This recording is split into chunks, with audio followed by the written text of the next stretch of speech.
Everyone, welcome to my channel and to my kitchen. For today's video, we're going to make lumpiang Shanghai, and I have here 4 pounds of ground pork.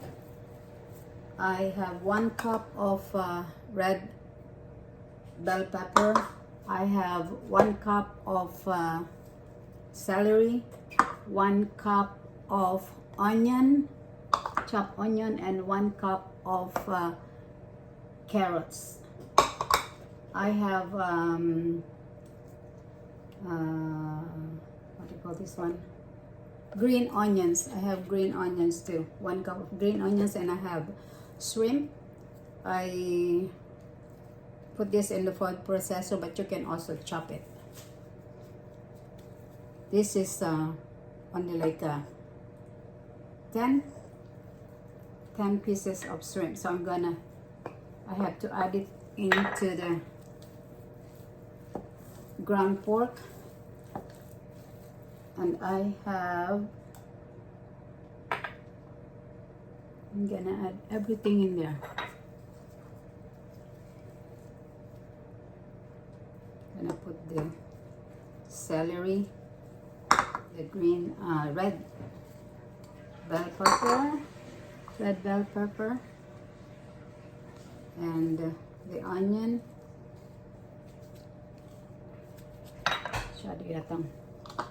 Masyadong maliit yung aking bowl. Palitan ko kaya. Then I also have 4 eggs.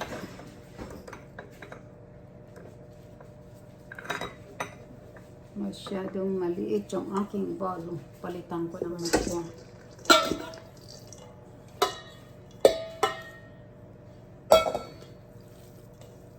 So I'm adding everything into that ground pork.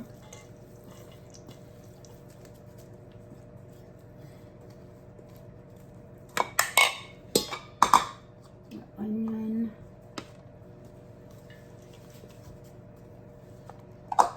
My onion. Then I have patis. Gonna add the patis. And I'm going, so you have to mix it, but don't squeeze the meat. You just mix it slow.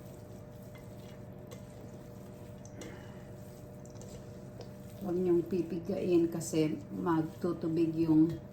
Then I'm going to crack the egg.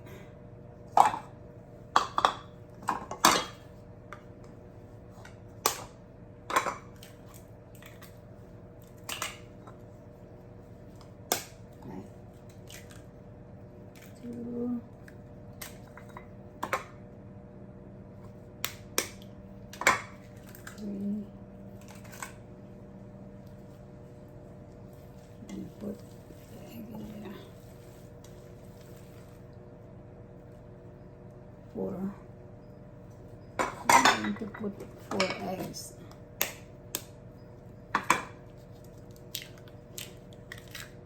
Okay, so i-mix natin lahat. Mix everything. Hindi ko na ito lalagyan ng cornstarch kasi ang pinaka-binder niya yung egg.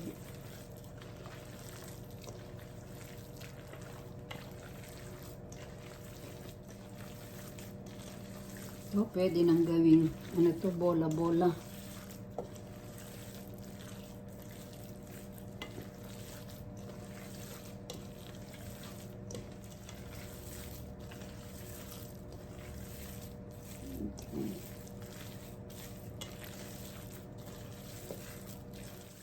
I add 1 spoon of salt.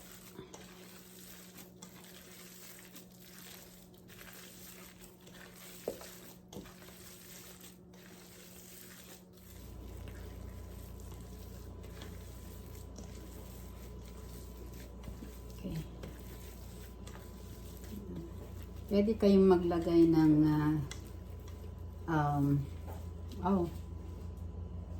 Knorr cubes o kaya chicken boilon. Lagyan ko na. Yan ang importante, magpapapasarap. So maglagay ako ng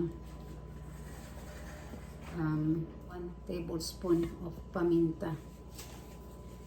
Kasi pag marami maanghang siya. I put too much of paminta. It's gonna be like spicy.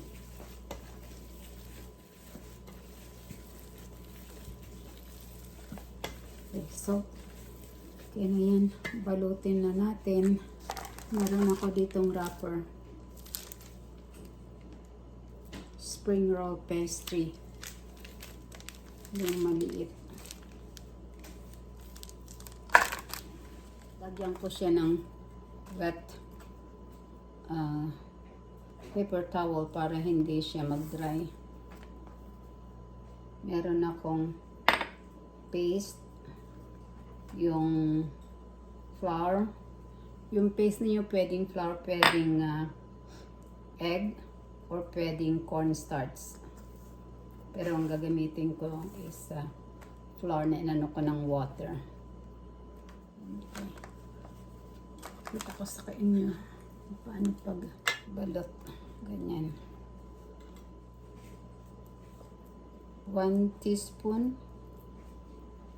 Pwede ng 1 teaspoon. Tapos, ganyan nyo siya. Then, press.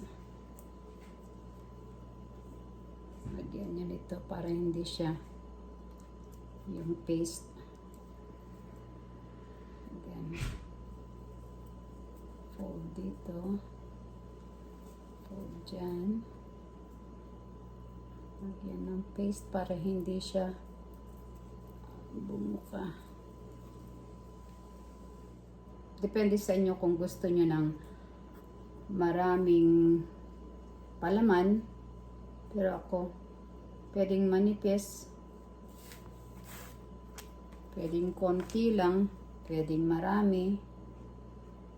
Mahirap siyang. Okay. Ito na lang.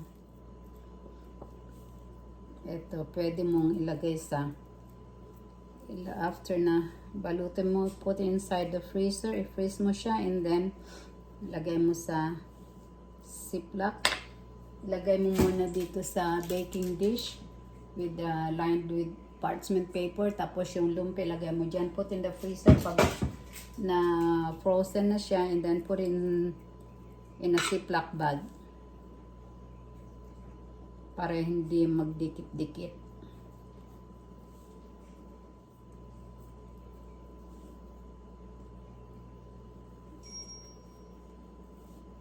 Okay, fold mo dun sa gilid, and then put the paste, and then roll, roll, roll.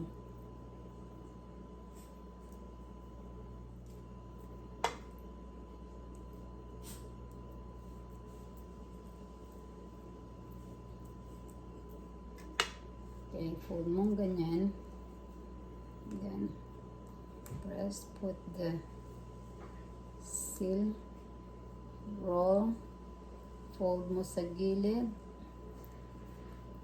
and then put the paste and roll it again.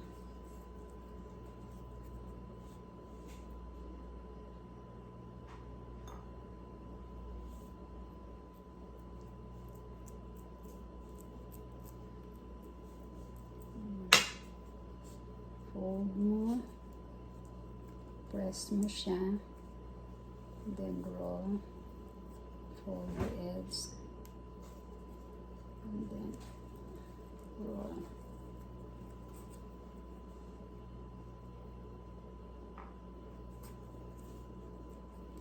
There you go. So I'm done wrapping the lumpia.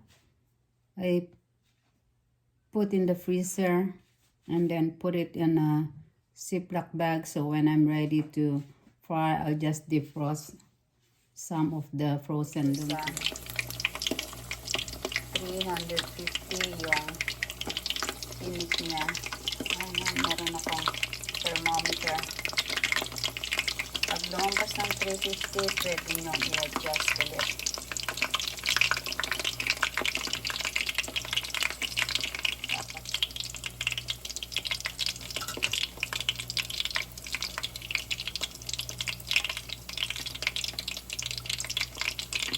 Ilagay ko muna sa freezer. You have to maintain the 350 degrees Fahrenheit para maluto siya at saka hindi masunog. Ibalik ka rin para hindi masunog, para even yung pagkaluto niya. Kaya balik-balik ka rin.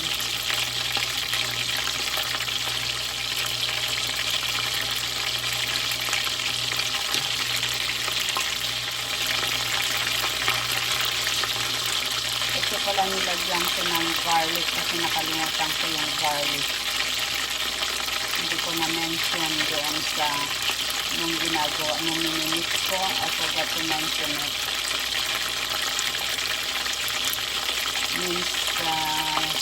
Minced garlic.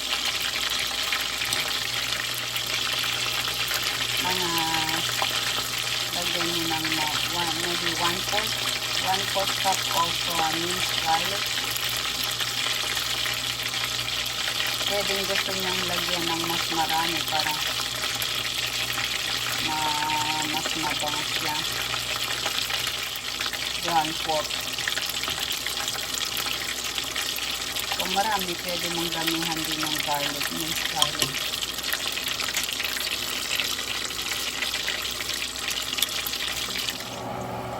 I guess this one is done, so let's remove it.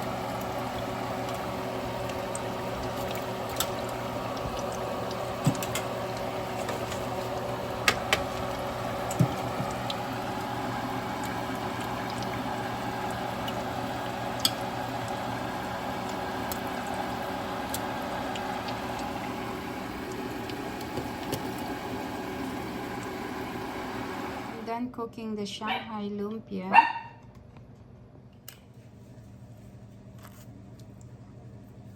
Now, let's try the Shanghai lumpia. Turn it siya. Here it is. And I'm gonna try it. Okay. Now, try to make the Shanghai lumpia. Thanks for watching. Please subscribe, like, and share. Until my next video again.